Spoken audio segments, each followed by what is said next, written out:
I sat on the edge of my couch, wrapped in an old fleece blanket that still smelled faintly of cinnamon from last year.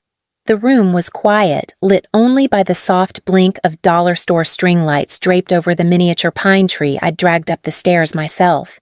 It wasn't much 3 feet tall, leaning slightly left, decorated with mismatched ornaments I'd collected from thrift bins over the years, but it was mine. And tonight, it was the only light in the room.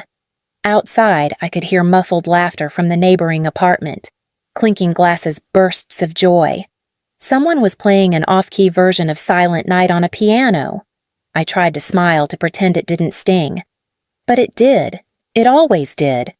This was the third Christmas in a row without a call, a text, or even a passive-aggressive holiday card from my family. The first year, they blamed a scheduling mix-up.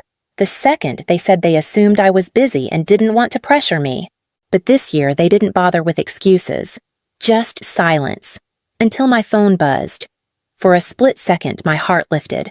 Maybe it was a last-minute "we're thinking of you" message. Maybe someone remembered. But when I picked it up, all I saw was a subject line "Shared Family Holiday Costs," breakdown attached, and a PDF file. I tapped it open.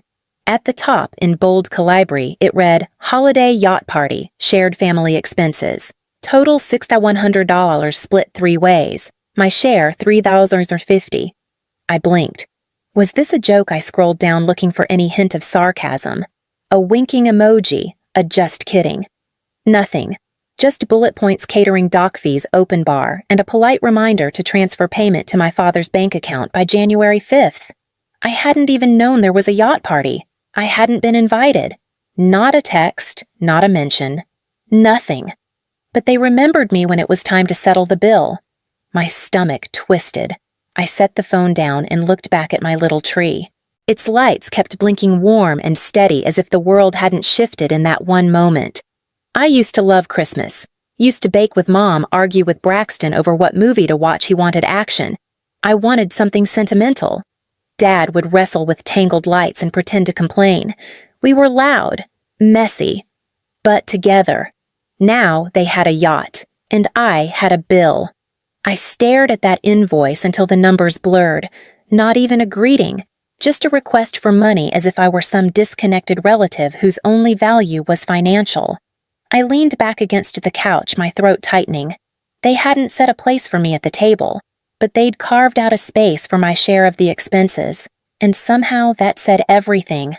I stared at the blinking lights on the tree, but all I could see was the number on the invoice, $350. That wasn't just a bill, it was a memory dragged out of the quiet corners I'd tried to seal off. A reminder of every time they'd overlooked me and how I'd let them. Growing up, my dad used to call me the independent one. He said it like a badge of honor, as if I'd won something by not needing help. He'd mention it at cookouts and holiday letters whenever relatives came around. "Corinne's always been the independent one. Handles herself." I used to smile when he said it, thinking it meant he was proud. But over time, it stopped sounding like pride and started feeling like a door quietly closing. It meant I didn't need attention, didn't need support, didn't need celebration. It gave them permission to leave me off the group texts, to assume I'd be fine without the invite, the help, the hug. And I was, until I wasn't. Braxton, on the other hand, didn't have to earn affection. It was just given. He could miss curfew crash Mom's car, forget birthdays, and still be the son we all revolved around. He's just figuring things out, they'd say. Or worse, that's just Brax. Meanwhile, I got lectures for missing one chore or bringing home an A instead of an A+. Even now, they were still propping him up. That yacht party wasn't just a celebration, it was a coronation. He'd landed some regional manager title at a property firm, and they threw him a private cruise to mark the occasion. What they didn't say, what he definitely didn't say, was that 3 months ago he'd panicked over the application. He'd sent me his 2-page resume in shambles full of typos and half-sentences. "I don't think I'm qualified," he'd said over the phone, voice low, like he was afraid of being found out. "It's out of my league." So I stayed up 2 nights reworking it. I rewrote entire sections, polished the formatting, crafted a cover letter from scratch. I even walked him through common interview questions, pretending I didn't notice how much he leaned on me. He got the job, then the boat, then the invoice for me. No thank you text, no shout out, not even a private message. And now I owed $3,000 for the party I helped make possible without even realizing it. That was the worst part. Not the money, not even the exclusion. It was knowing I had poured effort into someone who wouldn't have done the same for me, who didn't even think to try. They kept calling me the independent one, but what they really meant was disposable. And maybe for the first time in my life, I was ready to stop wearing that label like it meant I was okay, because I wasn't. Not anymore. I stared at the invoice one last time, then opened my banking app. I didn't hesitate. I typed in my father's account details, entered $1 hour, and wrote in the memo line, Santa skipped me too. No explanation, no venom. Just the kind of message someone might laugh at if they weren't busy realizing what it really meant. I hit send. The screen flashed, transfer complete. And just like that, I felt something unstick in my chest. Not relief exactly, but a shift. Like I had finally said something I'd been swallowing for years. I set my phone down, stood up, and walked over to my tiny kitchen table, opening my laptop. It was time. The Netflix account, mine. Hulu, mine. Spotify Premium. You guessed it. Amazon Prime, HBO, Disney Plus, all under my name. I'd added family members over the years without thinking. It had always been easier to just include them than to hear complaints or guilt-tripped excuses. But not tonight. I went through each account methodically. Remove user, change password, log out on all devices, confirm. I didn't feel powerful. I didn't feel petty either. I felt clean, like finally washing off a layer of invisible dust that had been clinging to me since I was old enough to pick up their slack without asking. Next, the family phone plan. I'd been paying for most of it for the last 4 years. Somehow, it had become easier for everyone to just keep it that way. We'll Venmo you, they said, until they didn't. The last payment from my dad had come 11 months ago. I opened the mobile carrier's portal and removed their lines, one by one. Then came the credit cards. 2 of them were in my name, both handed over to my parents for emergencies. I should have canceled them a long time ago, but there was always some reason not to. What if they needed it? What if it caused a scene? What if it made me seem ungrateful? Now, I didn't care. I froze both accounts and submitted requests for new cards with new numbers. No one else would touch my name again without my permission. By the time I closed my laptop, it was past midnight. The apartment was quiet, still glowing from the little tree in the corner. I wasn't angry. I wasn't even sad. I was just done. Done being convenient. Done being quiet. Done being the one who gave because it was expected. That night I didn't sleep easily, but for the first time in years I didn't feel like I owed anyone anything. By morning the messages had already started. The first one came from my mom. Corinne, something's wrong with the Netflix account. Keep saying it's unavailable. Did you change something? No greeting, no Merry Christmas, just concern about being logged out of a screen. I didn't answer. Next came a string of missed calls from my dad. Then a voicemail half gruff and half confused. I think there's a billing error with the phone plan. Call me back so we can sort it out. I deleted it without listening to the rest. Then the family group chat lit up. Braxton. Okay. What's going on? Why can't I get into Amazon? Mom, everything's down. Did the cards expire? Braxton again? Pretty immature Corinne. You could have just said something instead of being petty. That one made me stop. Immature. Petty. As if what I'd done was a tantrum. As if my silence and boundaries were childish instead of overdue. I scrolled back through the chat history. Weeks of jokes, plans, and photos I was never included in. Celebrations I never knew about. Comments I hadn't responded to because they were never meant for me. They were meant for each other. I was just there, tagged when needed. Quiet. Convenient. And now, suddenly, I mattered because they couldn't binge-watch shows or get free shipping. I didn't respond. Not because I couldn't, but because there was nothing to say that wouldn't be twisted into more guilt. No one asked if I was okay. No one asked where I'd been, how I was spending the holidays, or whether I needed anything. It was all what happened to our perks, our access, our conveniences. They didn't miss me. They missed what I gave them. I muted the chat and turned off notifications. The silence that followed felt like the first real gift I'd gotten in years. It was never about family. Not really. It was about what I could offer, what I could fix, what I could cover without complaint. And now that I had unplugged the wires holding up the illusion, they were scrambling, not because I was gone, but because their comfort had gone with me. It was the clearest they had ever spoken without saying a word. Around noon, my phone rang with an unknown number.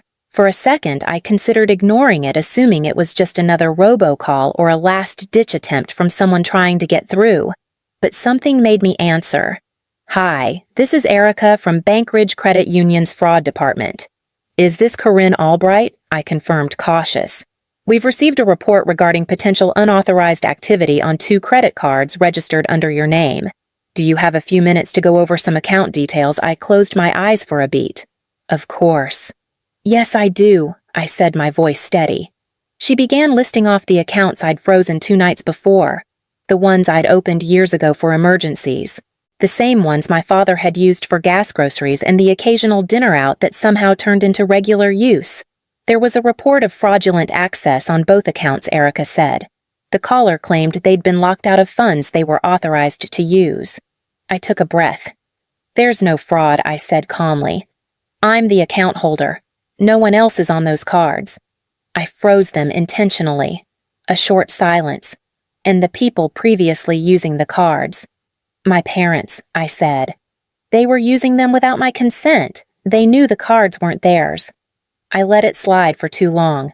"That's over now." Another pause. I could hear typing on her end. "Understood," she said finally. "So, just to confirm, you're aware of all recent account changes and you authorize all of them." "I do," I said. "There's no fraud here, just a family who mistook me for a doormat." I hadn't meant to say that last part out loud, but once it left my mouth, I didn't take it back. Erica let out a soft chuckle, not unkind. "I'll close the fraud report and make a note on the file." "Thank you," I said. "Take care of yourself, Corinne," she added before hanging up. I stared at my phone screen for a long moment afterward, feeling the echo of my own words. I hadn't yelled. I hadn't broken down. I'd just told the truth. And the strange thing was, it didn't feel like confrontation. It felt like freedom. They wanted the benefits of my name, my resources, my silence. But now they had to deal with something unfamiliar, me unafraid to be heard.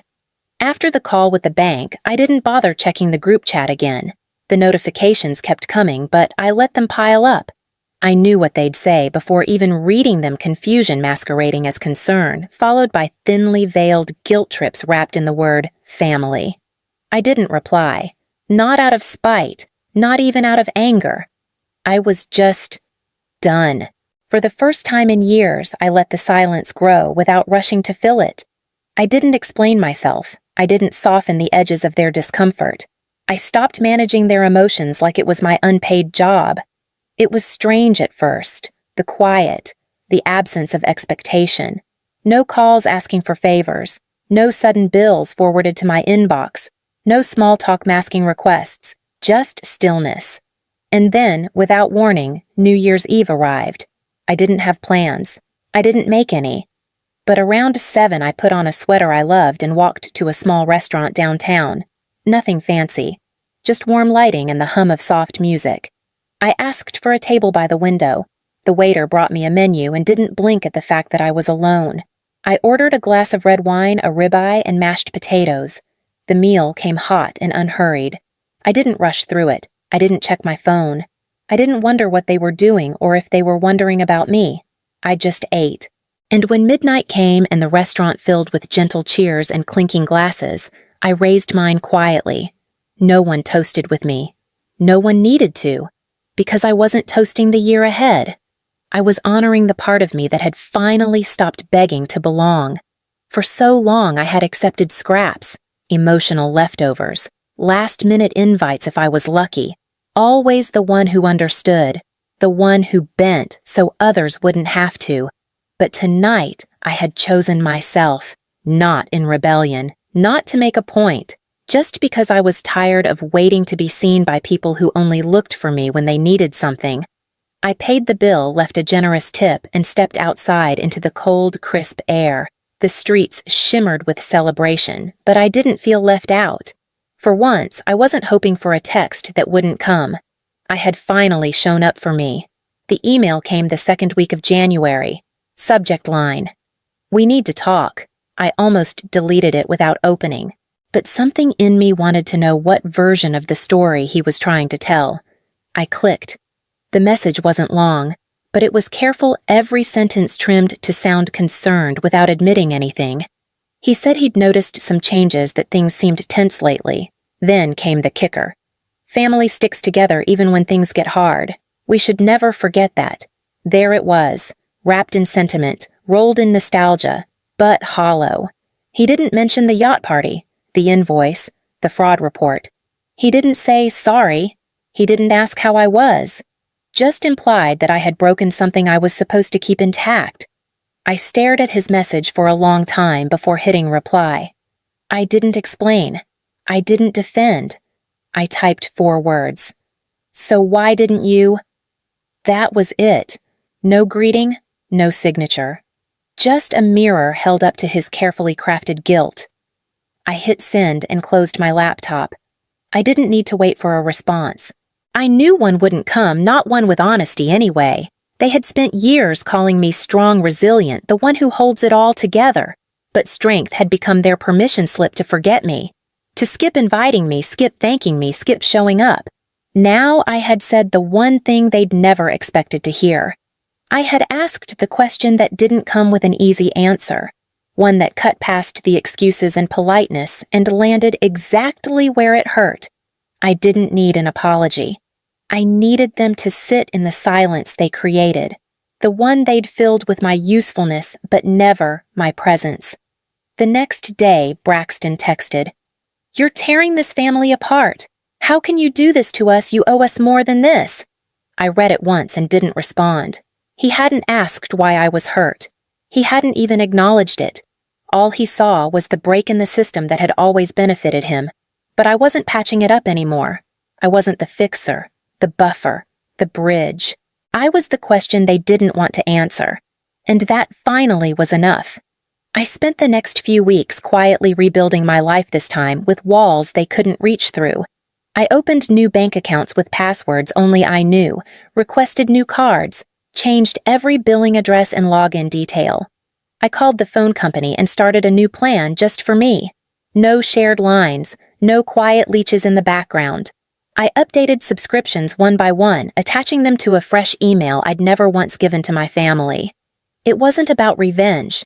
It was about release.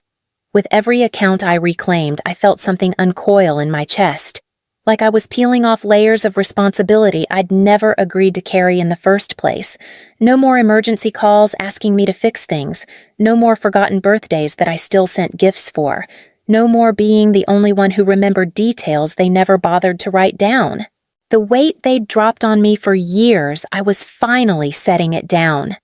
My apartment felt different now. Not bigger, not cleaner, just lighter. I started lighting candles again, made dinner for myself with more care than usual, even started sleeping through the night without checking my phone, half expecting some last-minute crisis only I could solve. They stopped messaging. Or maybe they kept going and I just didn't look. I had muted every thread, deleted every shortcut. I didn't need to see more versions of their disappointment masquerading as concern. This year they didn't unwrap anything from me. No cards, no gift baskets ordered last minute to keep the peace. No quietly absorbed costs. What they got instead, without ceremony, without warning, was the realization that the daughter they overlooked was the one who had been holding the whole system together, and now she was gone. Not out of rage, not with slammed doors or shouted accusations, just gone. They thought I was strong because I never made demands, because I showed up without being asked, because I forgave without being acknowledged. But the truth was, I wasn't strong. I was just exhausted, and the difference was everything. They didn't lose the problem child. They lost the person who made everything work in the background, The person they assumed would always be there because she always had been. But maybe I'd just been first. First to be forgotten. First to be used. And now, finally, first to walk away.